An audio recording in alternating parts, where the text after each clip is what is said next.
Alright, so today we're going to cover paperwork as it relates to weld inspection.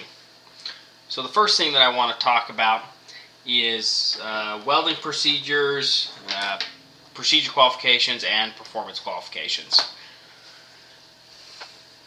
So the first thing that you could potentially see is called a procedure qualification record, or a PQR. So PQR is the testing that is done to qualify a welding procedure. So this is actual testing. So this will be settings, amperage, voltage, things like that. The PQR then feeds into the WPS. So the WPS is the welding procedure specification. So PQR is actual testing, so it may have a single number on certain settings. WPS will give you a range of settings. So this is a range of allowable.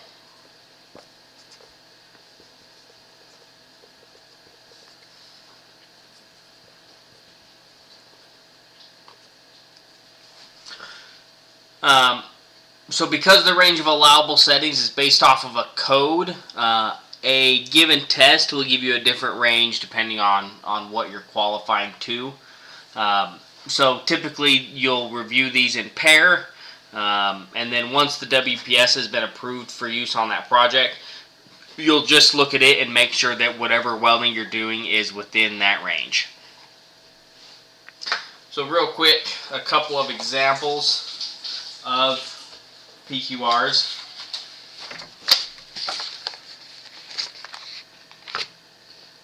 Let's see if we can get this to focus in so that you guys can see it. So PQRs are pretty simple. So up here at the top we have a diagram of what the weld looked like. This happens to be a 3-process PQR. So they did GTAW in the bottom, 1/4 inch thick. They subarced part of it, and they ran MIG on part of it as well.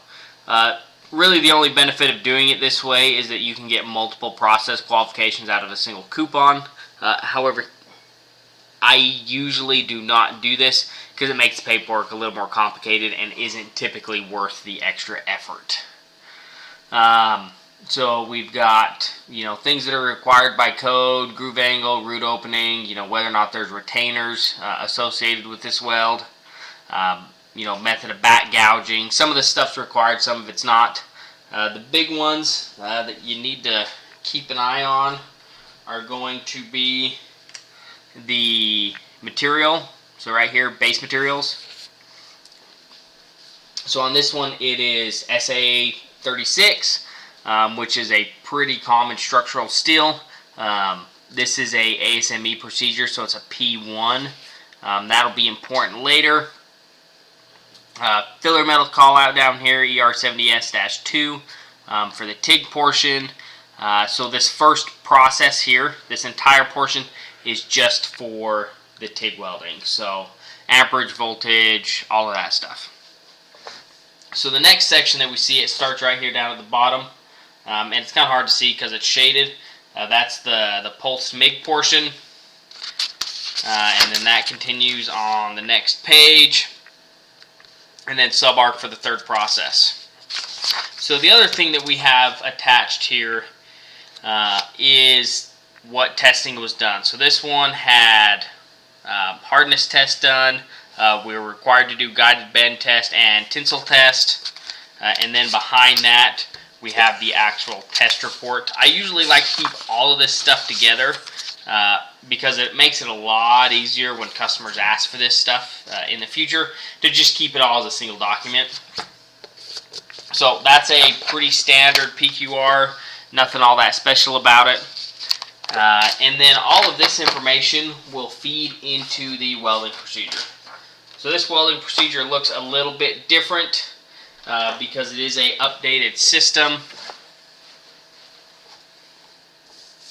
and is hopefully a little bit easier to read for you guys. So On this welding procedure, see if we can get it to focus correctly. We have a procedure number here at the top. That's how we'll reference this document at any time. It's qualified to ASME Section 9. This is for pressure vessels. What the scope is, so this is for groove and fillet welds without post-weld heat treat. And then that base material is that P number that we were talking about. So with ASME, materials are grouped together, and in fact all codes have material groupings. So anything that ASME recognizes as this P1 material can be welded with this procedure that's qualified with A36. So it could be 516 grade 70, which is a pretty common plate material. Could be A500, which they build square tubing out of. All of that would be acceptable for use under this procedure. So the other thing that we look at is the thickness range qualified. So this procedure is good from 1/16 inch to 8 inches thick. That 8 inches thick is based off of the procedures that support it. And one thing that I forgot to tell you is that we have multiple PQRs that support this WPS. We actually have 3. So we got 1, 2, 3 PQRs. So all of these PQRs were tested independently of each other and potentially years apart. So they don't all have to happen at the same time to feed into the same welding procedure. And you know, as you add PQRs, typically your ranges of what you're allowed to work on just gets bigger. In theory, you could add all of your PQRs into a single WPS. However, the procedure would get so cumbersome that we don't like doing that. I typically try to keep it to 2 or 3 processes max. 2's preferred. So on this one, like I said, range qualified 1/16 to 8 inch. And then we get down a little further and we have process over here on the left hand side.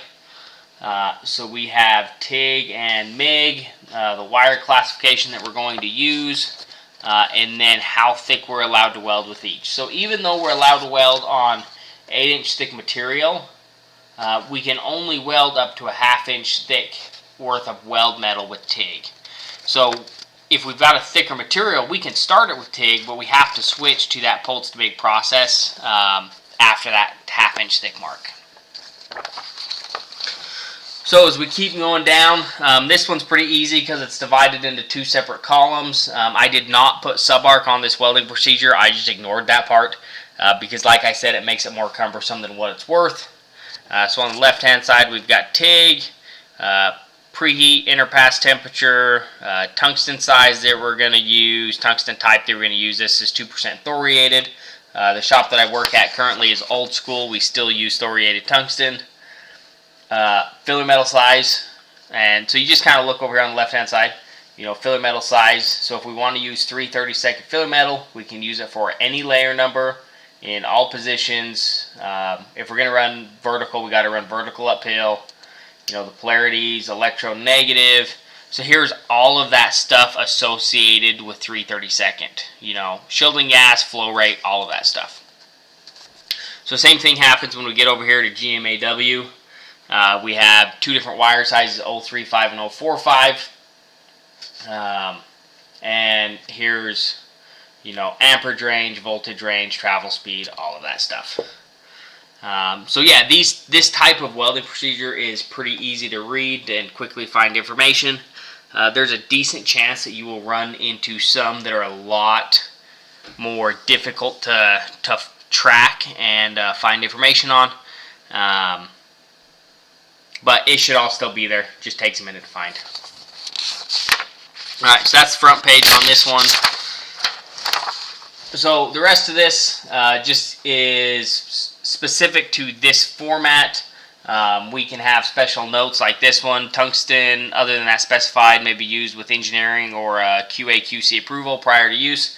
That is specific to my industry.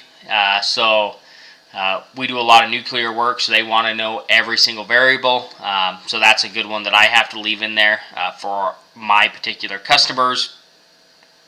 The other thing that we have here is a preheat table. So as different variables change, our preheat will change, and it may become higher than what the standard preheat is. So we've got all that here, so we don't have to rewrite this procedure for every material that comes through. And then the back page, we just have general notes. So general notes are typically stuff that customers like to see. You know, cleaning notes, temporary lifting lug notes, you know, whether or not we're going to weld outside in the rain. Certain customers are pretty particular about having this stuff on the welding procedure. So it was pretty easy for me to just write a general note that I attached to all of these. So this is the same note that goes on everything. And then below that, it's a revision history. That's pretty much it. As far as welding procedures are concerned, like I said, there are a lot of different formats out there. This is created by a software that makes them super consistent. It also does record checking for me so I don't make mistakes. If you're doing it manually, you need to make sure that you're checking your code for every single variable to get the proper range of approvals based off of whatever PQR testing that you did. Alright, so that's PQRs and WPSs. They're pretty simple. The next one that I want to cover is WPQs.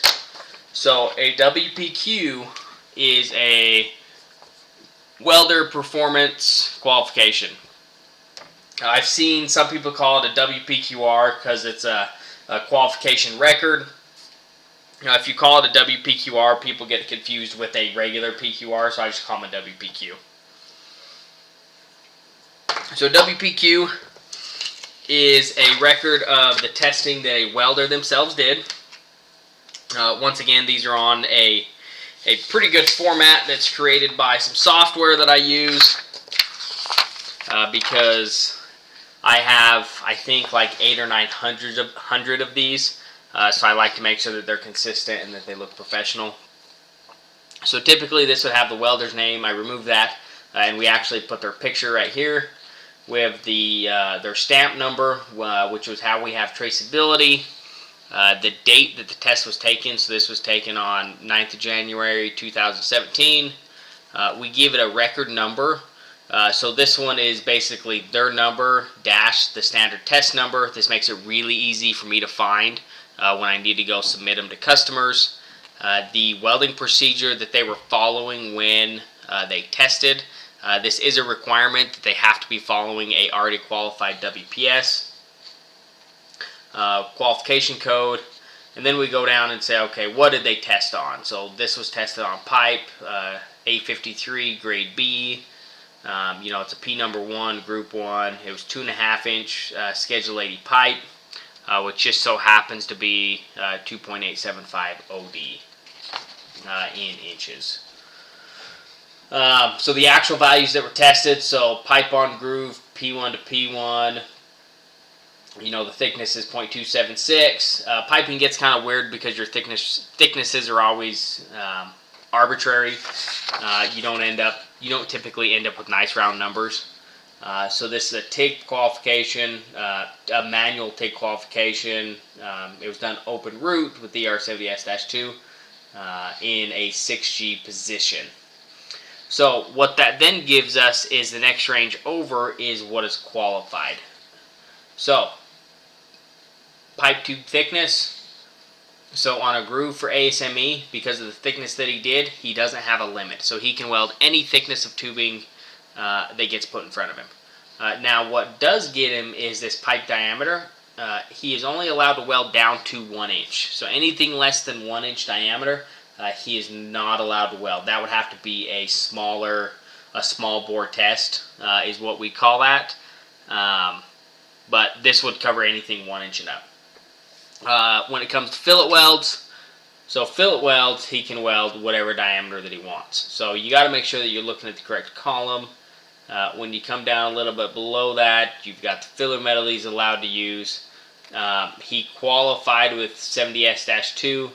However, he is allowed to use anything that is an F6 material. And like I said, this is another thing. This range qualified is based off of a particular code book. Some codes are more stringent than others. AWS has much different requirements than ASME, and AWS is typically more stringent on this side of it. So this one, 6G test, his position, he gets all position for everything else. That's why we do a 6G test. So then below that, we have the testing that was done. So this one was done, 2 face bends, 2 root bends, and visual examination. The acceptance criteria that we went through, the results of that, any comments that are associated with that. These are just code reference comments, nothing too fancy. Because this was originally done by the previous engineer, before I put it into the new system, I have his name here because he did the original signing of it. The guy that did the actual that gave the original test. This is one of our quality engineers. We did all the mechanical testing in-house. And then, I was the one filling this out because I'm the ASME guy, so I filled it out. We have another welding engineer that works with me. So he signed as the engineer. So when we do AWS stuff, he'll sign as a responsible person because he is more familiar with that system, and I'll sign as the engineer. So we don't have to have 2 people sign everything. However, certain customers like to see it that way, so we do.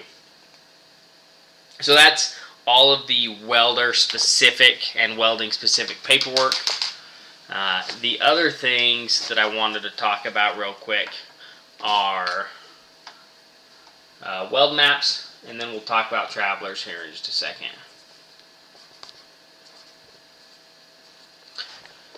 So weld maps, and I don't have a good example of that without potentially giving away information on projects. So weld maps can be as simple or as complicated as you want. They can be as simple as weld number. So this could be 1, 2, 3, 4. A lot of times you can put these numbers on the drawing themselves. And then usually the point of a weld map is traceability, so you can have welder ID and date. So that would be about as simple as weld map as you will ever see. And the goal here is just to know who welded it and on what date. And this would give you traceability to go back and say, okay, so welder, 1, 2, 3 is qualified for this process and has been qualified for this long, and you can reference that. So you can also make these infinitely more complex. The one that we use, I believe, has about a dozen columns, and it just keeps going out. So each weld still gets a number, the welder ID is there, the date is there. The other thing that we put it on is the inspector, and when he inspected it, we put on things like the material, so welding wire, so heat numbers. We also put, and I'm running out of room on my camera, but we will put the WPS that they followed, and that helps just keep our traceability 100% to what we're going to do. We've even had some guys, they want to know the heat number on the shielding gas. We can put and have put in the past, we've put the welding machine. So we calibrate our welding machine, so we'll have the weld machine that we use. So like I said, we can make these way more complicated than they need to be. It just depends on what level of traceability that you actually want. The type of work that we do, we want traceability to pretty much 100% of everything. So I can go back to a past job and pull up a weld, and I can tell you who welded it, what day they welded it, who inspected it, what day they inspected it, if it was different, what the inspector qualifications were, what the welder qualifications were, what welding machine was used, when that welding machine was calibrated, what volt amp meter was used to calibrate that welding machine, and when that voltammeter was calibrated, and the company that calibrated it, all the way back through the entire system. Who sold us that meter? Who sold us every inch of welding wire? What was the PO requirements? All of that stuff I have 100% traceability to, which is nice for our industry. However, all of that traceability does cost money, so do not go out there and just start adding this to arbitrary projects. You'll end up getting in a lot of trouble because it ends up adding as much cost in paperwork as the project itself's cost. I think that we're getting to a point where almost 25% of our costs are actually in documentation, which, like I said, it's a requirement. It's, we get paid for it by the customer. It's what they want to see, which is fine. But if you were to try to apply that to a standard structural job, the company would not make any money. So the other thing that I want to talk about, the last thing, is travelers. So travelers are different than a weld mat. A traveler goes out on the floor with the project. So it is not just a record. It's actually instructions of the steps that need to be done.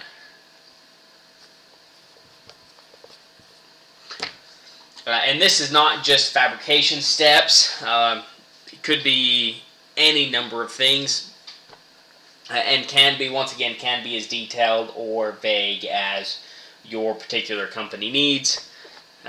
We use them, and ours are fairly vague for the type of work that we do.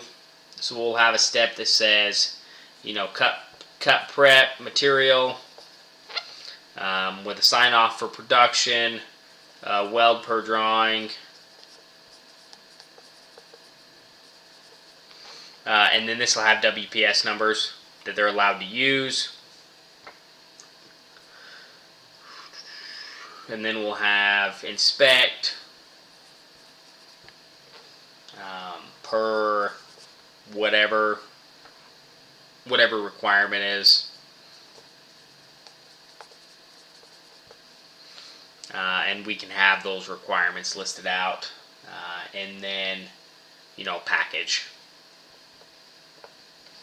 So like I said, this would be a very, very simple traveler. You could also go to another extreme where it says, something like, just on that cut prep step, you will say, verify material spec and size, move to bandsaw,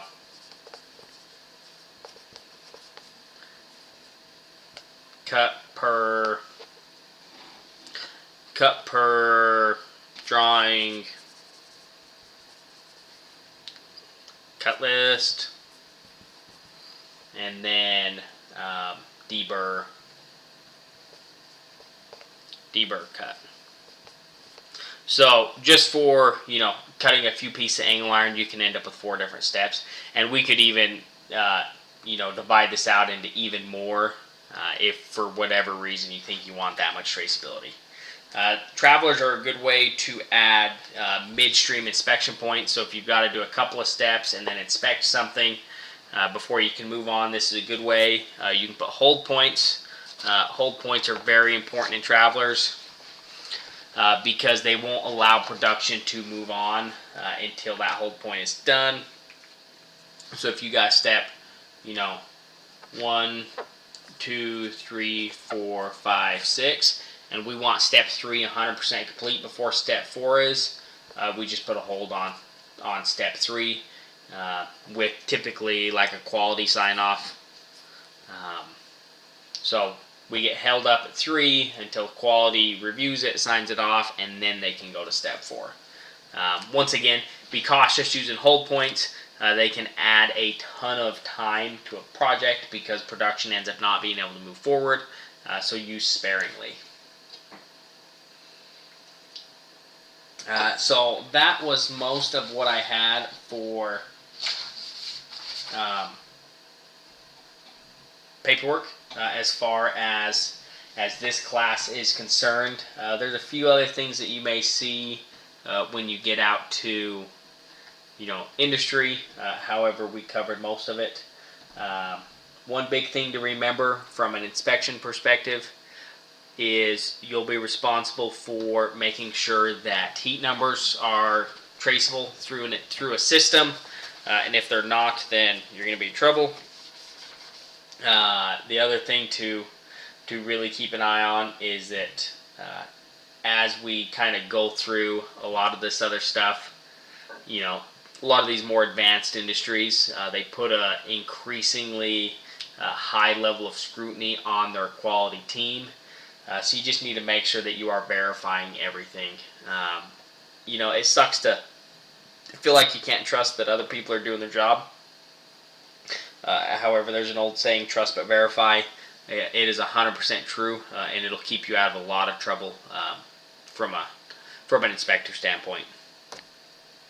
So that was about it for paperwork. If you have any questions, feel free to send me an email.